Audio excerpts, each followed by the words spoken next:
दुनिया के सबसे बड़े शिखर माउंट एवरेस्ट को सर करने की शुरुआत 1921 से ही हो चुकी थी, लेकिन उसकी चोटी तक कोई नहीं पहुंच पा रहा था। और एवरेस्ट की चोटी तक पहुंचना इतना आसान भी नहीं था, क्योंकि वहां तक पहुंचने के लिए बेहद ही मुश्किल और खतरनाक हालातों से गुजरना होता था। क्योंकि 29,028 फीट की इस मंजिल के रास्ते में बहुत सारे मौत के दरवाजे हैं। इस मिशन में कई लोग असफल हुए, कई लोगों ने अपनी जान गंवा दी और बहुत सारे लोगों का शव तो आज भी उस बर्फीली चट्टानों के भीतर दबा पड़ा है, जिसे आज तक वापस नहीं लाया गया। लेकिन फिर भी साहस के शूरवीरों ने हिम्मत नहीं हारी और वो एवरेस्ट की चोटी तक पहुंचने का लगातार प्रयत्न करते रहे। इन कई सारे साहस वीरों में से ही एक थे नेपाल के शेरपा तेनसिंह। सन 1952 में नेपाल के शेरपा तेनसी के दिमाग पर एवरेस्ट को सर करने का जुनून सवार था। तब स्विट्जरलैंड के रेमंड लैम्बर्ट और शेरपा तेनसिंह ने एवरेस्ट को सर करने का प्रयत्न किया था, लेकिन वो उसमें निष्फल साबित हुए थे। 1952 में तेनसिंह और रेमंड लगभग पूरे एवरेस्ट पहाड़ को चढ़ गए थे, लेकिन बेहद कठिनाइयों के चलते उन्हें एवरेस्ट की चोटी से महज 1000 फुट की दूरी से ही वापस आना पड़ा।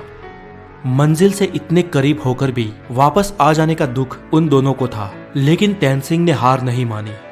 फिर से एक साल बाद सन 1953 में तेनसिंह 7 अंग्रेज और 2 न्यूजीलैंड के पर्वतारोहियों के साथ एवरेस्ट के अभियान के लिए निकल गए। तेनसिंह और एडमंड हेनरी की टीम ने पहाड़ चढ़ने की शुरुआत 9 अप्रैल 1953 के दिन की।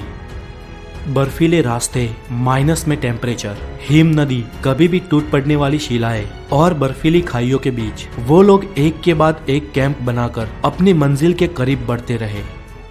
लगभग 20,000 फुट की ऊंचाई तक पहुंचने के बाद एक छोटी सी दरार को पार करने के लिए हेनरी ने डाइव लगाई, लेकिन उनके भार के कारण बर्फ की चट्टान वहां से खिसक गई और वो हमेशा के लिए उसमें दबने ही वाले थे कि पीछे से समय रहते तेनसिंह ने रस्सी फेंकी और हेनरी ने उसे पकड़कर अपने प्राण बचा लिए।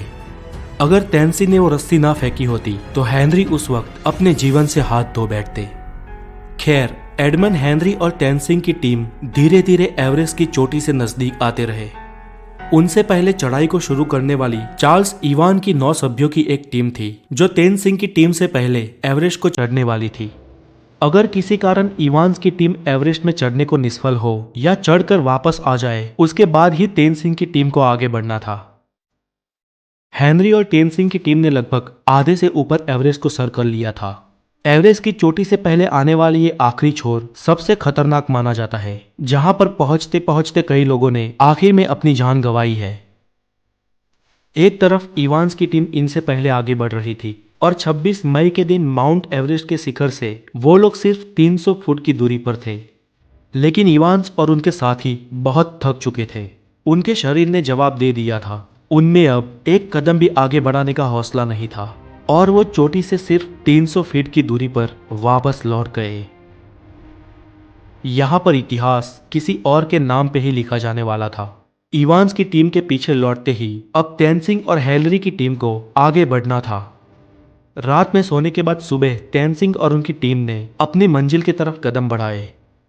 तापमान -27 डिग्री सेल्सियस था। परिस्थिति बहुत कठिन थी, फिर भी इन साहसिकों ने हिम्मत नहीं हारी। वो कुदरत और अपने शरीर की कठिनाइयों का सामना करते करते एक के बाद एक कदम आगे बढ़ाते गए और सुबह के 9 बजे वो लोग दक्षिण शिखर तक पहुंचे। धीरे धीरे ऑक्सीजन खत्म हो रहा था और अब उनके पास उतना ऑक्सीजन भी नहीं था कि वो इस पूरे अभियान को ठीक से खत्म कर सके। तेनसिंह की गति धीमी हो रही थी, उनके पांव धीरे धीरे भारी हो रहे थे। कुछ यही हाल हेनरी का भी था। हेनरी ने तेनसिंह की तरफ देखा, उनको कुछ समय के लिए रोका और उनके ऑक्सीजन की नली को साफ किया, क्योंकि उनको सांस लेने में भी तकलीफ हो रही थी। वो लोग एक के बाद एक ऐसी आने वाली कठिनाइयों को मार देते रहे और अपने कदम एवरेस्ट की चोटी तक बढ़ाते रहे। और आखिर में 29 मई 1953 के दिन शेरपा तेनसिंह और हेनरी का नाम इतिहास में दर्ज हो गया, जब वो सुबह के 11:30 पर दुनिया की सबसे ऊंची चोटी 29,028 फीट यानी 8,848 मीटर की ऊंचाई पर पहुंचे। तब उनकी खुशियों का कोई ठिकाना नहीं था। ये एवरेस्ट की चोटी के कुछ रियल वीडियोस है जो किसी भी इंसान को मंत्रमुग्ध करते हैं। इस तरह विश्व के लिए दुर्गम एवरेस्ट का शिखर नेपाल के शेरपा तेनसिंह और न्यूजीलैंड के एडमंड हिलेरी ने सर कर लिया। और इस तरह इंसानियत ने और एक कुदरती विषमता को परास्त कर दिया। आज के लिए इतना ही, और अगर आपको ये डॉक्यूमेंट्री अच्छी लगी हो तो इसे हो सके उतनी शेयर और लाइक करें। अगली वीडियो में हम आपके लिए लाने वाले हैं इंसानियत की और एक जीत की सच्ची कहानी, द नॉर्थ पोल यानी उत्तर ध्रुव के बारे में।